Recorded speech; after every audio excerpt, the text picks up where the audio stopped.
Donc, Monsieur le porte-parole de l'opposition officielle, je vous donne tout de suite la parole pour vos remarques finales. Merci, Madame la Présidente. Dans un premier temps, je tiens à remercier mes confrères là, qui sont ici et qui ont travaillé avec moi sur ce projet de loi 76. Alors, la députée de Tachereau qui est absente aujourd'hui, mais le député de Berthier. Alors, je salue aussi les confrères du parti au pouvoir, les fonctionnaires aussi qui ont travaillé avec nous. Merci bien. Alors, moi, dans un premier temps, j'aimerais remercier l'ensemble des groupes qui se sont présentés pour venir nous faire part de leurs recommandations concernant le projet de loi 76. On a eu le droit à un grand nombre, comme j'ai mentionné tantôt, avec le groupe précédent, un très grand nombre de recommandations, ce qui nous laisse savoir que le projet de loi 76, bien que nous soyons tout à fait en accord avec les grands objectifs et tout à fait en accord avec le principe du projet de loi, comme nous l'avons mentionné lors de la présentation à la prise, pas la prise en considération, mais au principe, ce projet de loi-là a besoin d'être bonifié et amendé. Alors, on l'a vu, on a à peu près une 35-40 recommandations qui nous ont été faites par les différents groupes. Puis ça va tout azimut, puis ça touche à chacun des articles du projet de loi. Et puis, moi, je pense que c'est un exercice très, très simple, puisque le ministre va pouvoir, avec ces recommandations-là, bonifier son projet de loi. Et c'est très clair qu'avec le temps qu'il nous reste à la session, je ne veux pas présumer du temps qui reste, mais on le sait tous, comme parlementaires, qu'il n'en reste pas beaucoup, de commencer à travailler un projet de loi article par article, sachant qu'il doit être très, très, très, très bonifié pour être recevable. Ben, écoutez, moi, je recommande au ministre de faire sienne beaucoup de ces recommandations pour qu'on puisse bonifier ce projet de loi. De plus, le ministre nous a annoncé tout au long de ses travaux la mise en place d'un groupe conseil. Je trouve ça très intéressant. D'ailleurs, les membres du groupe conseil devront être nommés sous peu. Le ministre lui-même nous l'a laissé savoir. Ce groupe conseil va devoir faire des recommandations, j'imagine au printemps, sur l'ensemble de la procédure d'adjudication de contrat.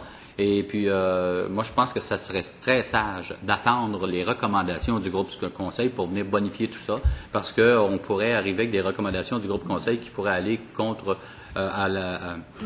certaines dispositions du projet de loi, d'une part. J'aimerais aussi revenir sur l'ensemble de la toile de fond dont nous avons énormément parlé dans les derniers jours et au cours de la session, à l'effet que présentement, il y a un malaise très important au niveau de la construction au Québec et, évidemment, ça a des répercussions sur le monde municipal. Alors, parallèlement à tout ce qui se fait, le projet de loi laisse de grandes questions en plan, là, et puis je continue à affirmer, comme les membres de l'opposition officielle, comme notre chef, que nous avons besoin d'une commission d'enquête publique pour faire le point, pour nettoyer l'ardoise. Parce que le projet de loi, évidemment, bien qu'il amène des dispositions pour resserrer les règles, comme le projet de loi 73, ne règle rien à ce qu'on entend par collusion derrière tout ça.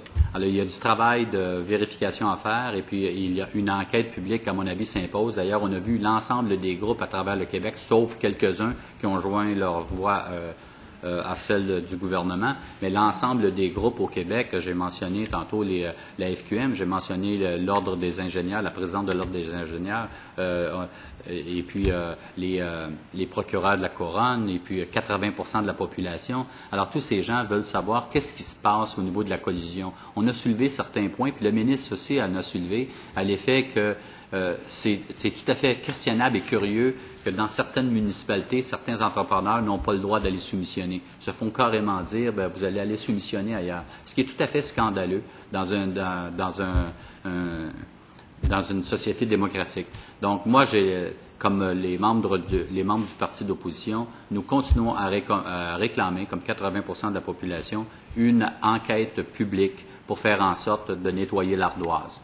Ce qui n'empêche pas d'avoir des enquêtes policières, ce qui n'empêche pas d'avoir des resserrements des règles au niveau avec certains projets de loi. Mais l'enquête publique, elle est nécessaire pour redonner la confiance, pour que les citoyens et les citoyennes puissent considérer que dans leur municipalité, tout se passe correctement, puis ça se fait très, très, très bien. Alors, C'est l'essentiel de mes propos, Madame la Présidente. Le message que je veux que le ministre comprenne, c'est que le projet de loi qui est sur la table, nous sommes d'accord avec le principe, mais nous voulons qu'il soit bien travaillé et qu'il soit bonifié. Nous avons assez de travail sur la table. On a reçu assez de recommandations de l'ensemble des intervenants qui sont venus nous rencontrer.